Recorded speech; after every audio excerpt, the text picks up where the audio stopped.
आप सभी को राधे राधे, राम राम। कल हमने चर्चा की थी जिस श्लोक पे, वो असल में भगवत गीता का अध्याय 1 का दूसरा श्लोक है। आज हम अध्याय 1 के पहले श्लोक की चर्चा करेंगे।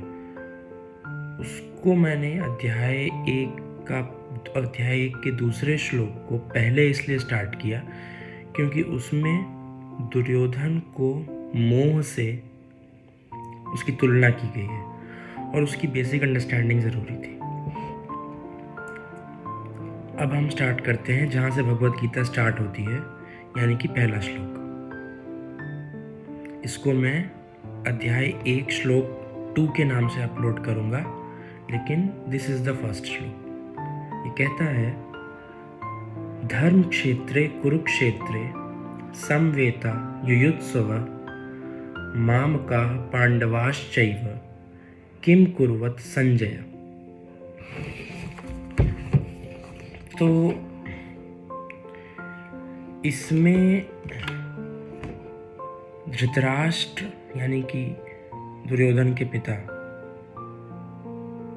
वो संजय से पूछते हैं कि धर्मक्षेत्र कुरुक्षेत्र में जो लोग एकत्र हुए हैं युद्ध करने के लिए, वो इस समय क्या कर रहे हैं, क्या हो रहा है। बस शाब्दिक अर्थ तो इतना हो गया। अब भावार्थ पे चलते हैं। तो धृतराष्ट्र जन्मांध थे और वो इस पूरे महाभारत युद्ध को संजय की दृष्टि से देख रहे हैं। संजय के पास देव दृष्टि भी थी, तो संजय बैठे बैठे वहां से पूरे युद्ध को देख पा रहे हैं और उसका वर्णन उन्हें धृतराष्ट्र को कर रहे हैं।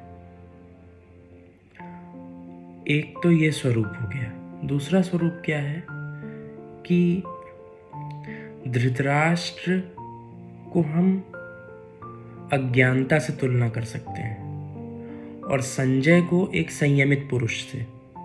ठीक है, तो जो अज्ञानी होता है, धृतराष्ट्र का पुत्र कौन? दुर्योधन। दुर्योधन कौन? मोह का स्वरूप। तो जो अज्ञानी होता है, जो मोह से ग्रसित होता है, वो हमेशा किसी न किसी विवेकी पुरुष का सहारा लेता है इस संसार को समझने के लिए। ठीक है, हम सभी को किसी न किसी स्टेज पे किसी न किसी का सहारा लेना पड़ता है और हमेशा लेना पड़ता है। गुरु का सहारे की ज़रूरत हमेशा पड़ती है। कभी कोई नहीं कह सकता कि हमें अभी गुरु की आवश्यकता नहीं है। गुरु की आवश्यकता सबको पड़ती है और हमेशा पड़ती है। ठीक है, क्योंकि इतनी विभत्स माया है, उसमें उसका पार कोई नहीं पा सकता, तो उसमें गुरु की आवश्यकता हमेशा पड़ती है। तो इसमें कहते हैं अड़गड़ानंद जी कि धर्म क्षेत्र कुरुक्षेत्र, इस श्लोक का पहला 2 शब्द है धर्म क्षेत्र कुरुक्षेत्र। तो वो कहते हैं कि शरीर एक क्षेत्र है। ठीक है, एक ग्राउंड है शरीर। अब अगर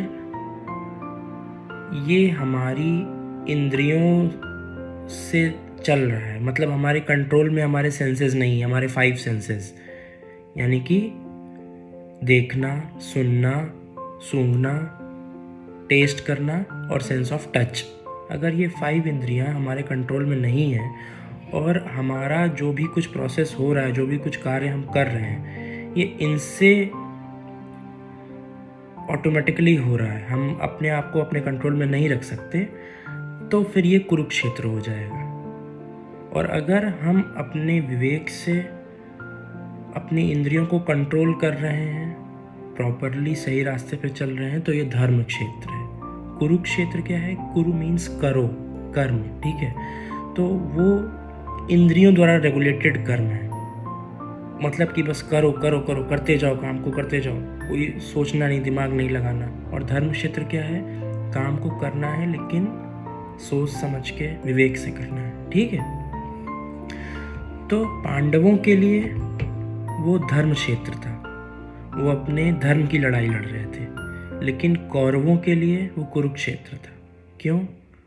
क्योंकि वो लोग बस हिंसावश और अनैतिक तरीके से वो उनका साम्राज्य हड़पना चाह रहे थे और बस वो अपना आधिपत्य दिखाने के लिए वो उस बैटल को लड़ रहे थे। ठीक है, तो यहाँ दो चीज़ें क्लियर कर दी गई। तीसरी चीज़ जो अड़गड़ानंद जी कहते हैं कि पुरातत्ववेत्ता हर जगह कुरुक्षेत्र का मैदान खोजते हैं कि कहाँ ये युद्ध हुआ था।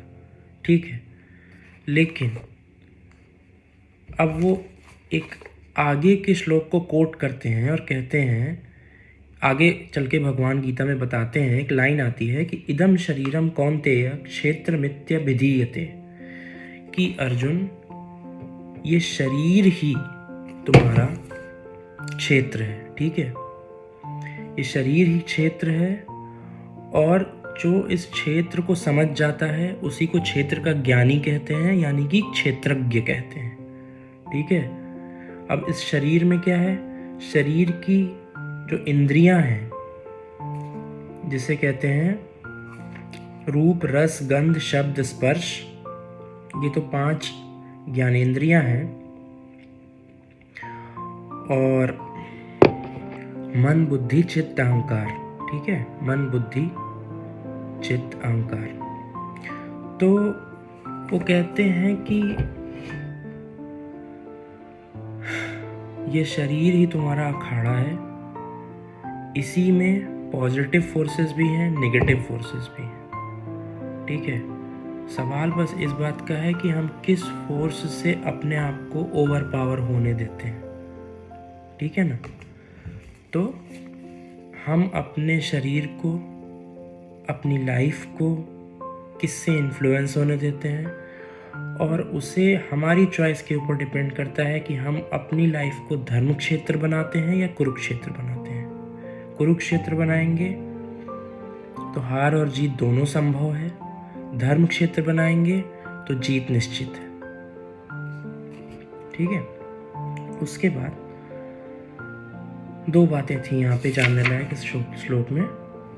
पहला क्या कि अज्ञानी पुरुष किसी न किसी ज्ञानी पुरुष का सहारा लेता है निकलने के लिए, जैसे कि धृतराष्ट्र संजय का सहारा ले रहे हैं युद्ध के बारे में जानने के लिए।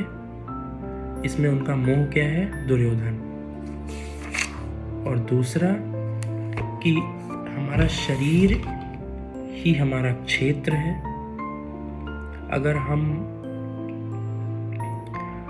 अपने आप को बैलेंस्ड रख के, अपने आप को हमेशा पॉजिटिव रख के, अपने एक्शंस को हमेशा जज करके कि वो धर्म से वेरीफाइड है कि नहीं है, इस तरह से अपना आचरण रखते हैं तो हमारी जीत सुनिश्चित है। ठीक है, ये श्लोक पहला श्लोक था। आप सभी को राधे राधे, राम राम।